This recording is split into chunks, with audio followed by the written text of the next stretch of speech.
30 Days of Violence, episode 24, and we're going to be looking at ways in which we can use World War II combatives to essentially expand a range, so to find a space and fill that space with violence. Now, we spend a lot of time looking at attacks that come front on, but in reality, most attacks or most assaults will happen from the flanks or from behind, where the opponent thinks they're in a position of advantage, and they are in a position of advantage.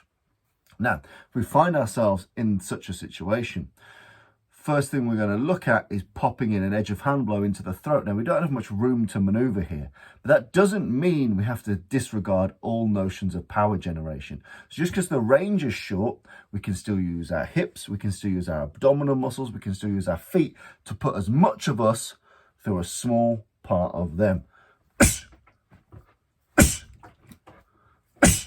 So again, it's not going to be a man-stopping blow, but it's enough just to put something into his computer, to give him something to chew on, or indeed choke on.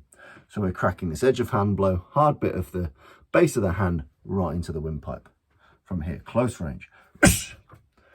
And then we're going to lean and we're going to give ourselves a little bit of elbow/shoulder cover, because if we've not quite done him in here, he might be firing things downrange at us.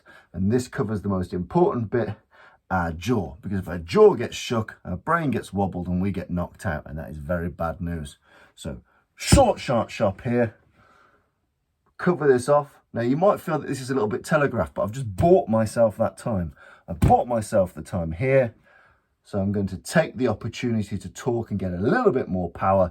What is wound has to be unwound. So I can really burst in with this shot, and I can lean forward, I can drop in with a bit more mass. That first one, that's a bit of a stunner.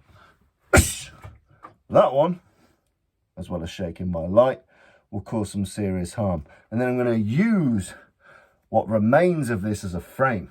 This is a strong frame. If you imagine there's a door, there's a lunatic behind the door, you can hold the door closed pretty strong in this structure, in this right angle frame.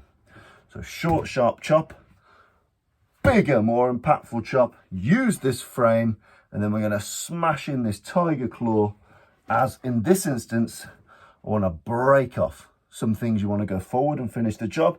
In this instance, in the drill, once I've landed this, I'm going to blast this tiger claw through, bang! But I want to be in a position that I can fuck off.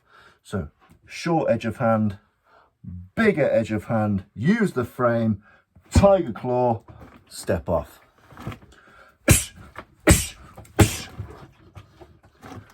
Short, sharp, longer and more powerful, tiger claw up the pipe, bang, and get gone.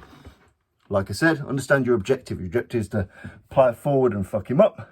You'll use different techniques. You might alternate that with a chin jab that comes forward. Short chop, big chop, chin jab. But in this instance, short chop, big chop, tiger claw, fuck off. Give that a whirl.